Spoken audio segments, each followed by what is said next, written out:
Hello दोस्तों, नमस्कार। और इस बार द हिमालयन आपके बीच पहुंचा है एक नई गुफ्तगू के साथ। और इस बार की गुफ्तगू में हम चर्चा करेंगे एक बहुत गहरा शब्द है, लिंग भेद।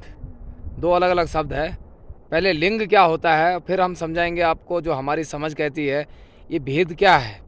भेद तो ऐसा कोई प्राणी नहीं है दुनिया में जिसमें कोई भेद नहीं होता है। और आज हम किस तरह लिंग के भेद के आधार पर समाज में भेदभाव देखने को मिलता है, या ये हम मानेंगे इसको, या ये समाज में मौजूद रहता है, या क्या इसके कुछ कारण है जिनके कारण क्यों ये मौजूद रहता है।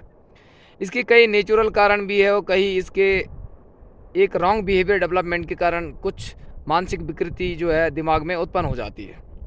तो दोस्तों, लिंग भेद का एक साधारण मतलब हम बताएं कि लिंग के आधार पर भेदभाव करना, किसी इंसान से नफरत करना, थोड़ा कहीं ना कहीं उसको अपने बराबरी का ना मानना, या इस प्रकार का एक बैड हैबिट मन में डेवलप होना।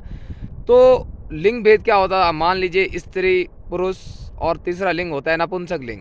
तीन लिंग होते हैं संस्कृत में। जो भी हमने संस्कृत पढ़ी 5वीं क्लास तक, तो उसमें था कि लिंग 3 प्रकार के होते हैं। लिंग, स्त्रीलिंग, पुल्लिंग और नपुंसक लिंग।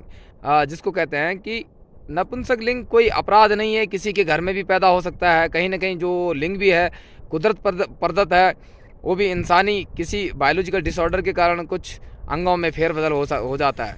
मान के चलिए कि जो एम्ब्रियो है, जब वहाँ पे जहाँ पे बच्चे का जहाँ भी विकास होता है, एक बहुत ही एक संयोग और एक खास परिस्थितियों में ही एक स्वस्थ बच्चे की उत्पन्न की संभावना होती है। बाकी कुदरत कुछ ट्रेनिंग इंसान के बढ़ावे में जो है कि हमारा मानना है कि आपका वो देती है, साथ देती है, कुदरत ट्रेनिंग देती है। कुछ आपके पीर्स देते हैं, कुछ आपका समाज देता है, कुछ आपका माहौल देता है इन्वायरमेंट, जिस माहौल में आप रह रहे हैं। तो दोस्तों, कहीं ना कहीं क्या लिंग भेद एक अपराध है? अगर इसे माने, लिंग भेद वास्तव में कहीं ना कहीं एक अपराध है।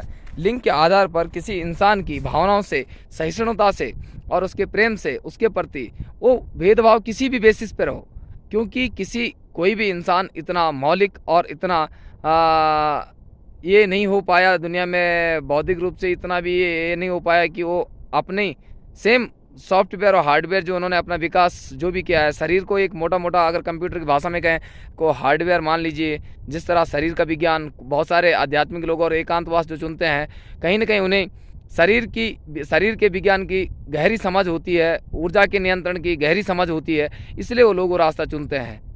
लेकिन आजकल कहीं ना कहीं इन विभेदों के कारण लिंग भेद नाम की जो मानसिकता है, वो रोज पर दिन आए दिन ये मानसिक अवसाद बढ़ता जा रहा है समाज में। कहीं ना कहीं स्त्रियों का पुरुषों के प्रति देखने का हो, या पुरुषों का स्त्री के प्रति देखने हो, या थर्ड जेंडर के प्रति आप देख सकते हो कि थर्ड जेंडर में जो देश में भी जो उनको राइट्स मिले, नौकरी करने के हों या कहीं अपने आप को साबित करने के हो, तो कहीं ना कहीं जो है उन लोगों के लिए भी कहीं ना कहीं एक दिक्कत का मसला था। हमने देखा है कई थर्ड जेंडर के लोग कहीं ना कहीं बेचारे अशिक्षित रहे होंगे, कहीं बुरे प्रभाव का और बुरे इन्वायरमेंट का कहीं ना कहीं उन पर असर रहा होगा। हमारी रेल यात्राओं के दौरान जो हमने देखा, उनकी हरकतें देखी, आप लोगों ने भी देखी होंगी, जिन्होंने जो रेल यात्राओं में खासा करके स्लीपर बोगी या जनरल बोगी में जिन्होंने यात्राएं की हो। तो इस प्रकार के जो लोगों की, आखिर ये कहीं ना कहीं अशिक्षा का ही परिणाम है। अगर उन लोगों को भी शायद उनके समय से अधिकार मिल जाते, उन्हें समाज में सिंपल इंसान की तरह पूजा जाता, उनको इंसान की तरह इज्जत दी जाती, तो कहीं ना कहीं मेरा मानना है वो लोग भी एथिकल होते, उन लोगों का भी। क्योंकि शरीर, कुदरत, ताकत अगर इंसान को दी है तो उसको सही उपयोग करने के लिए दी है। कहीं ना कहीं हमारा भी मानना है, करिए कुछ अच्छा काम करिए, अगर कुछ नहीं करिए तो ज़िंदगी जिए। एटलीस्ट अगर आप ज़िंदगी जीने में व्यस्त हो जाएंगे तो कहीं ना कहीं आपका जो है अपराध के प्रति, कोई भी मानसिक विकृति के प्रति कोई जो है खाली जो है दिमाग नहीं जाएगा। तो दोस्तों, ये छोटी सी बात तो नहीं थी, ये बहुत गहरी बात है। इसको समझने के लिए वैसे हर इंसान किसी न किसी तरह इनसे विदित है। जैसे होते हैं बंदर, भालू, लंगूर, अलग बाघ हो गया, तेंदुआ हो गया, शेर हो गया, उसी प्रकार से इंसान भी एक प्राणी है कुदरत का। शुरू में आप अगर इतिहास पढ़ते होंगे, पौराणिक काल को पढ़ते होंगे, जब इंसान आदि मानव था, जब इस दुनिया में कोई धर्म नहीं था, अगर उस समय रोटी ही मजहब थी, हालांकि उस समय मजहब नाम का शब्द भी नहीं था, क्या वो रहा होगा? एक समय वो भी आया जब अपराध भी अपराध नहीं था। लेकिन आज अगर बौद्धिकता रूप से इंसान को कहीं ना कहीं एक अभिमान है एक अच्छा और शिक्षित प्राणी होने का, कहीं ना कहीं उसको संयमता के साथ उसको वाणी में उतारना चाहिए और व्यवहार में उतारना जो है कि आज के युग की खासा ज़रूरत है। उस युग की खासा कर जहाँ दिक्कतें हैं, रिश्ते सिर्फ रिश्तों में अटक कर रह गए और सिर्फ वो वास्तव में प्रेम में वो कहीं ना कहीं जो है दूर भटक गए। यही सिलसिला होता है। आस्तिकता का दौर कैसे शुरू होता है?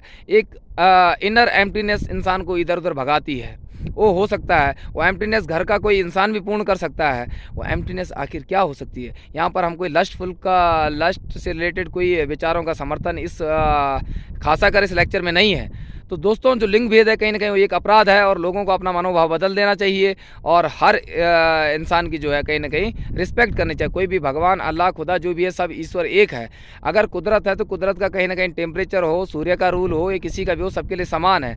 किसी भी प्रकार के मानसिक अवसाद से बचें और किसी भी प्रकार के दुर्भावनाओं को अपने मन में स्थान देने से ज़रूर एक नहीं 10 बार ज़रूर सोचें कि हमें ये बात करनी चाहिए, नहीं करनी चाहिए, या ऐसी किसी के प्रति कोई नफरत का भाव रखना चाहिए, नहीं रखना चाहिए। इसके लिए इंसान का सर्वप्रथम आत्म मूल्यांकन करना बहुत ज़रूरी है। तो दोस्तों, आज की गुफ्तगू में इतना ही। अगले अंक पर विश्लेषण करूंगा किसी खासा गुफ्तगू के रूप में किसी नई चर्चा की। तब तक के लिए नमस्कार। जय हिंद, जय भारत।